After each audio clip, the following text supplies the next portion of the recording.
All right, so my name is Rianne Lepere. I am the Braille and Accessibility Testing Coordinator at the National Network for Equitable Library Service, and I'm also really involved with the Library Accessibility Resource Center project. And with me today, I have Simon Jager. He is an accessibility analyst at NELS and an accessibility expert.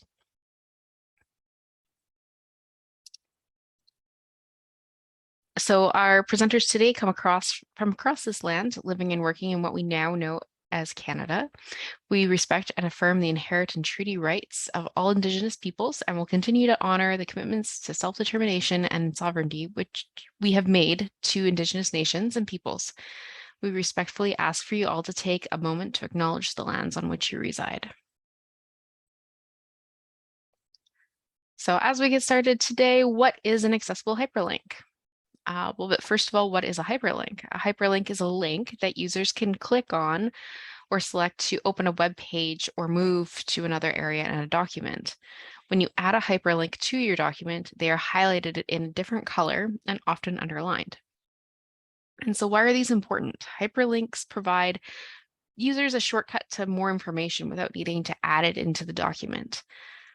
Informative hyperlinks or descriptive hyperlinks will let people know where the link will take them. Screen readers identify links in the document and then read the linked text. Hyperlinks need to be informative and descriptive for users of assistive technologies who navigate using links. Having a bunch of read more links, for example, are not helpful. So how do we create accessible hyperlinks? So we can describe the link using clear, plain, and direct language.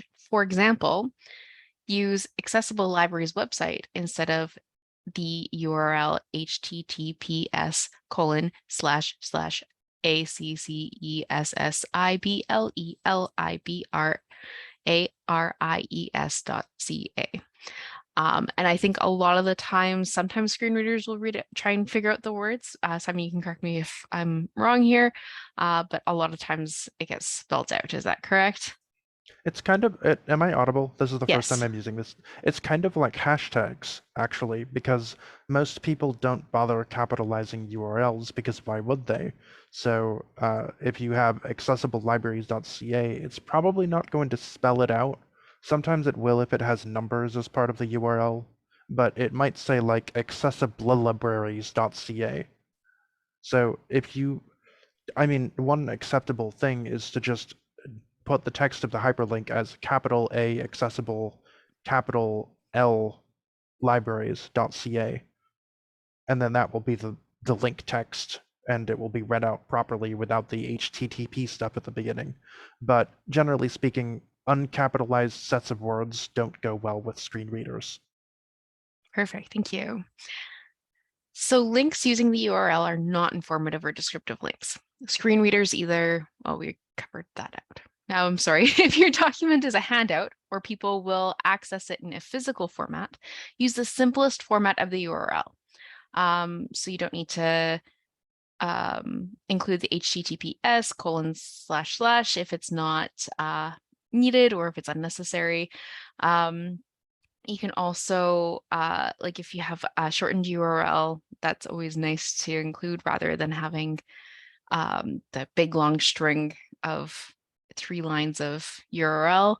And then links like descriptive links like read more or click here don't always adequately describe where the link will take you, especially if you have like a page with like 5 or more of those where you have to read like the surrounding text to find out what's going on. So how can we add hyperlinks into a document? You can select the text and select insert link. You can also add a hyperlink by selecting the text and using Control K in PC or Command K in Mac. All right, so let's give it a try. I am going to open the document that I sent out in the chat. And there are 2 URLs in the document, and we're going to create them to be informative links. And then we will go through it together, and then we'll move on to questions. So I'm just going to switch my screen share here. And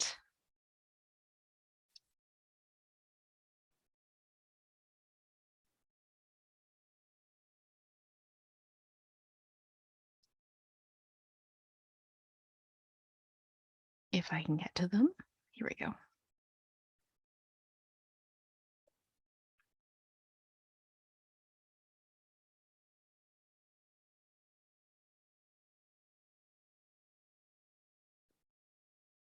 All right, so here we have a couple options where we have our URL. This one's kind of in a little bit of a header for the library. If we were printing this document out and handing it out, we'd probably be fine to leave it like this.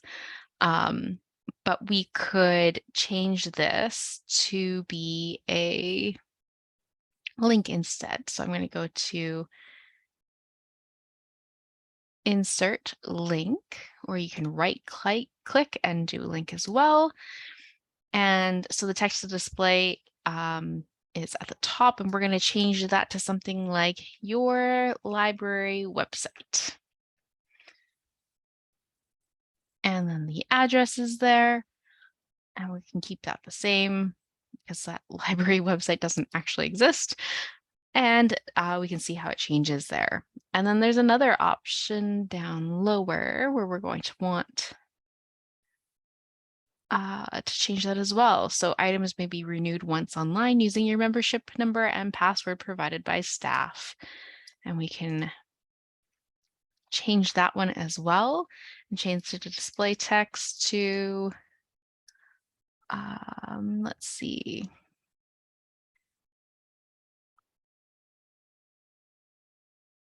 Your library website.